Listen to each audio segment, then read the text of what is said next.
Hi, Jonathan York, Bay Financial Partners, looking at investment markets. A really big week for the US share market. You've got the Federal Reserve meeting. They're expected to make some sort of announcement on the start of tapering. That's going to be really interesting to see how the market takes that. Certainly there's been a lot of talk about it, and it is sort of expected, but it'll still be very interesting to see how the market reacts.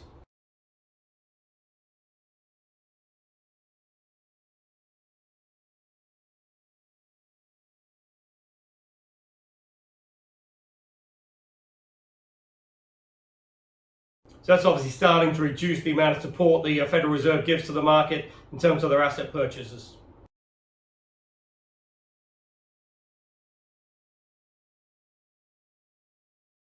Earnings season still going very well. Certainly most of the corporate earnings have been above expectations. And also as well, guidance has been a little bit mixed, but on the whole, it's sort of mildly positive over the next sort of 6 to 9 months.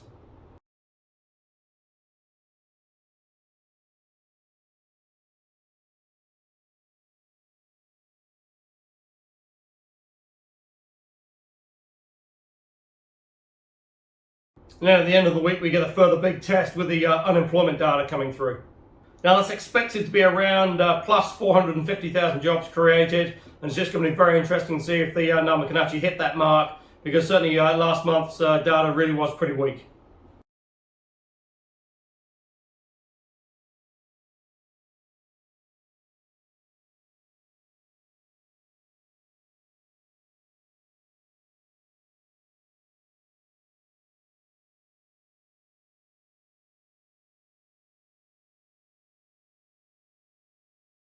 And obviously all the time you've still got COVID out there, and really trying to get on top of that in terms of vaccinations and sort of keeping the US economy open.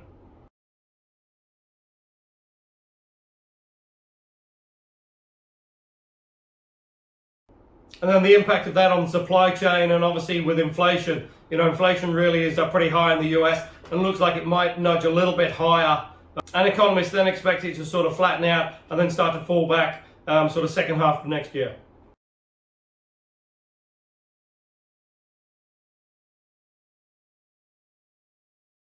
Now, it will be quite interesting if it does start to fall back second half of next year, because that's when the predictions are for the first rate increase in the US.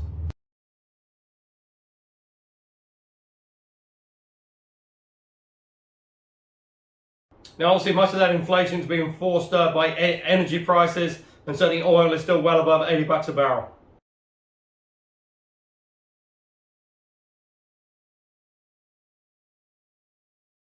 UK really taking centre stage at present with COP26. It's just going to be very interesting again to see what really comes out of that. Certainly there's been quite a bit of talk, but really need some action coming through now.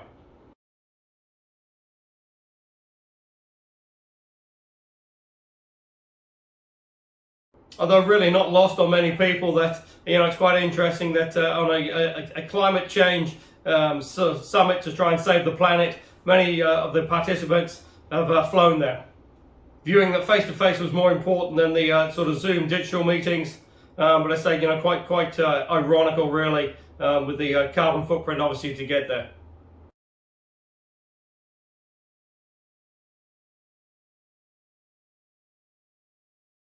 Now into November, and it's still in the UK facing supply chain issues, and certainly with the sort of deliveries in terms of lorry drivers, it's still not sorted out yet.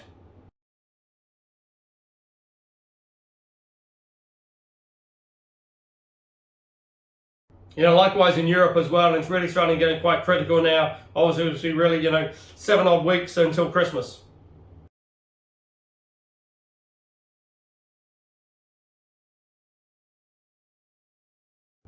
Which is obviously going to place fresh sort of pressures on the supply chain, and really could be getting quite crucial.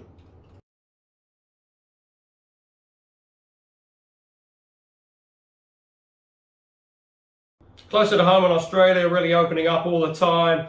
Sydney had its first international flights coming back, with Australians who were double vaccinated and a negative test were then able to get off the plane with no quarantine and go straight to their homes.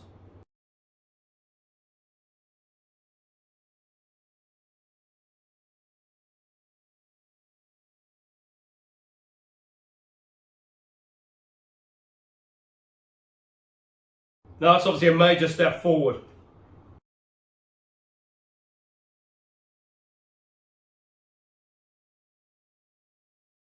Then also as well this week we had the Melbourne Cup, which again had supporters there. Not the usual 90-odd thousand, but 10,000 supporters there at the racetrack, which again was another huge step forward, considering Melbourne had been in lockdown for over 200 days.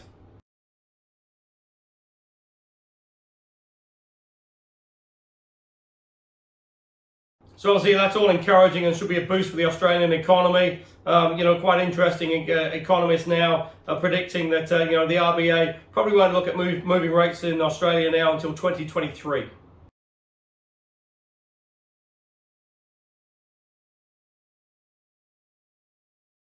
And again, certainly the Australian economy has got a bit of catch up to do. Certainly for this next sort of 6 to 9 months, really looks pretty robust.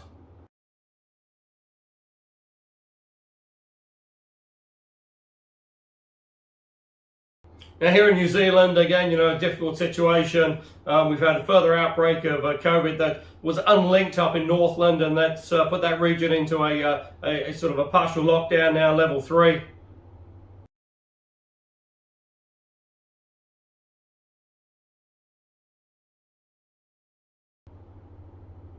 Auckland has had the carrot dangled that potentially next Tuesday they will move down a little bit in terms of the alert levels. Down to sort of 3.2, which does give them a little bit more freedom out there.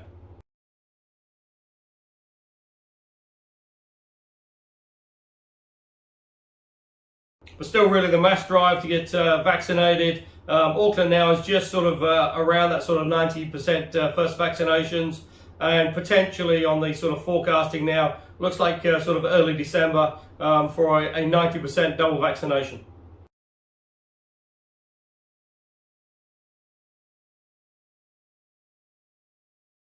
Now that's obviously quite critical because the government is facing increased political pressure as we head into that sort of Christmas months.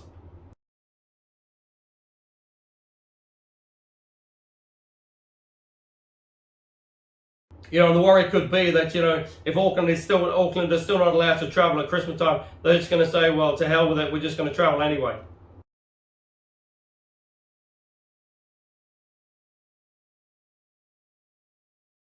So certainly the New Zealand economy is nowhere near running at full capacity. On the positive side, sort of dairy is doing pretty well. The payout is looking reasonably constructive. Target range is sort of 790 to sort of 870. Medium forecast is around sort of 820 to 830.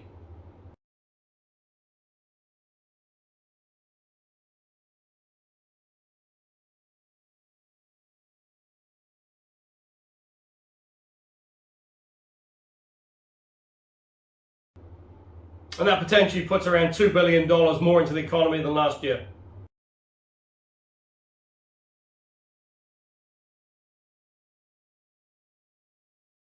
The only sort of caveat on that would be obviously sort of COP26 and potential sort of climate issues from the dairy sector.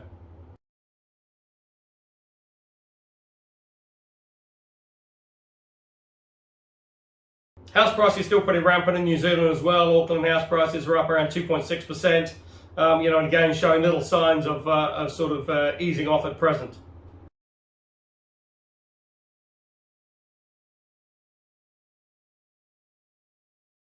Although certainly new lending restrictions coming in now will make it a little bit harder out there, and the Reserve Bank is putting out some pretty major warnings that the housing market is about to face some issues.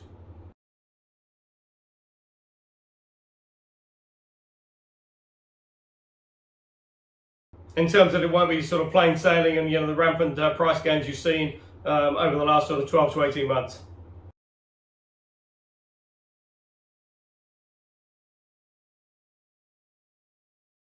But again, it's just that sort of supply and demand. At present there is limited supply, there's excess demand. Mortgage rates are still very cheap.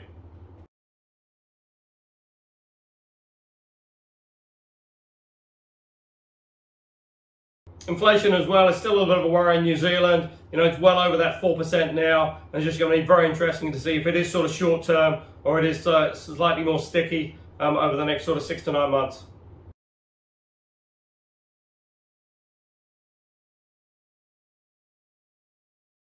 So finally, obviously, for investors looking for income, it is pretty tough, given the low interest rates. And if you're looking for options, go to the website www.bayfinancialpartners.co.nz for lots of interesting articles, and we'll look forward to speaking to you soon.